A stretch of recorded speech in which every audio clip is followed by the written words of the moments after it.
So the question is, a stone tied to a string of length L is whirled in a vertical circle with the other end of the string at the center. At a certain instant of time, the stone is at its lowest position and has a speed of u. The magnitude of change in velocity as it reaches a position where the string is horizontal is. तो question अच्छा है, इसमें words को कुछ अलग तरीके से use किया गया है ताकि क्वेश्चन को कॉम्प्लिकेटेड बनाया जा सके। मगर समझिए क्वेश्चन का मतलब क्या है, वो वर्टिकल सर्कल में मोशन कर रहा है। पहली बात तो ये हॉरिजॉन्टल में नहीं कर रहा है ना, सिंपल सी बात है। जब वो स्टोन जब यहां पर था तो इसकी स्पीड कितनी थी, u थी। तो आपको चेंज इन वेलोसिटी निकालना है कब, जब ये थ्रेड कैसी हो जाए, हॉरिजॉन्टल हो जाए। तो बेटा इस पॉइंट पर इसकी वेलोसिटी हम मान के चलते हैं कुछ v हो जाएगी, है ना, v डैश मान लेते हैं, हटाइए। तो ये v डैश कितना होगा, अगर वो निकाल लिया आपने तो डेल्टा v कितना हो जाएगा आपका, v डैश माइनस u। इसका मैग्नीट्यूड निकालना है आपको। आपको क्या निकालना है, मैग्नीट्यूड निकालना है, क्योंकि इसको हम वेक्टर फॉर्म में लिखेंगे ना, इसको हम वेक्टर फॉर्म में लिखेंगे। क्या लिखेंगे, अगर मान के चलो ये डेल्टा v जो चेंज इन वेलोसिटी है वो क्या लिखेंगे आप, ये लिखेंगे आप v j cap minus u i cap, ये लिखेंगे ना, सिंपल सी बात है। तो आपको तो इसको मैग्नीट्यूड निकालना पड़ेगा, क्लियर। चलिए, तो यहां पर तो इसका वेलोसिटी u दे रखा है और आपको जो आंसर है वो u और l की फॉर्म में ही निकालना है। यानी आपको v डैश या फिर जो आपका v है ना, यहां पर v डैश लिखा है, v लिख दो इसको। तो जो आपका v है उसको u की टर्म में निकालना पड़ेगा, ठीक है।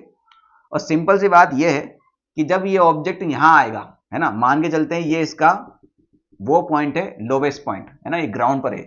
तो जब ये ऑब्जेक्ट ग्राउंड पर है या ग्राउंड से टच होकर निकल रहा है, सिंपल सी बात है, तो यहां इसकी हाइट हम 0 मान रहे हैं। तो हाइट हम 0 मान रहे हैं तो इस पॉइंट पर इसकी पोटेंशियल एनर्जी कितनी होगी, 0 होगी। इसके पास वेलोसिटी u है, यानी इसके पास सिर्फ काइनेटिक एनर्जी होने वाली, ठीक है। इनिशियल काइनेटिक एनर्जी के ही होगी, पोटेंशियल एनर्जी 0 होगी।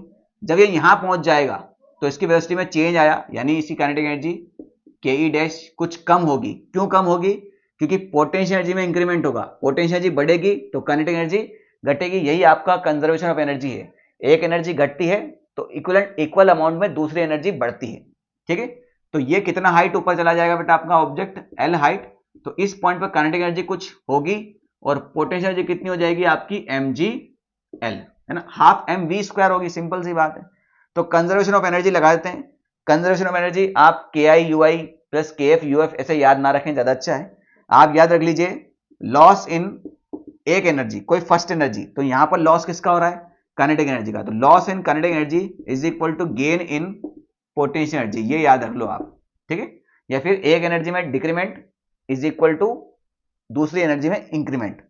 तो काइनेटिक एनर्जी में डिक्रीमेंट कितना हुआ, इनिशियल माइनस फाइनल। लॉस होता है फिजिक्स में इनिशियल माइनस फाइनल, तो ये हो जाएगा आपका half m u square minus half m v square. और इंक्रीमेंट होता है फाइनल माइनस इनिशियल। तो फाइनल कितना हो जाएगा, potential energy m g l, और इनिशियल तो 0 थी बेटा, तो उसको हटाई दो। एम से एम खत्म हो जाएगा, मुझे वी निकालना है भाई। तो 2 एलसीएम लेके उधर उड़ा दो, तो ये हो जाएगा आपका u square minus v square is equal to 2gl। तो वी स्क्वायर कितना हो जाएगा बेटा आपका, यू स्क्वायर माइनस 2gl। तो v कितना हो जाएगा, रूट में, v कितना हो जाएगा आपका, रूट में हो जाएगा। इस v की वैल्यू यहां रख दो, तो चेंज इन वेलोसिटी कितना हो जाएगा बेटा आपका, ये हो जाएगा root u square minus 2gl j cap minus u i cap, ठीक है।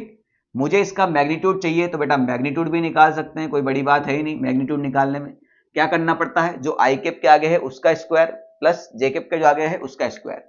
तो आई केप के आगे कितना है, माइनस यू, तो माइनस यू का स्क्वायर हो जाएगा, प्लस जे केप के आगे क्या है बेटा, ये है, तो इसका स्क्वायर हो जाएगा यू स्क्वायर माइनस 2gl। तो यू माइनस यू का स्क्वायर यू स्क्वायर ही होता है बेटा, है ना, जीरो मत कर देना। यू स्क्वायर लिख ही देता हूं मैं, you square plus you square minus 2gl। तो you square plus you square हो जाएगा आपका 2u स्क्वायर माइनस 2gl।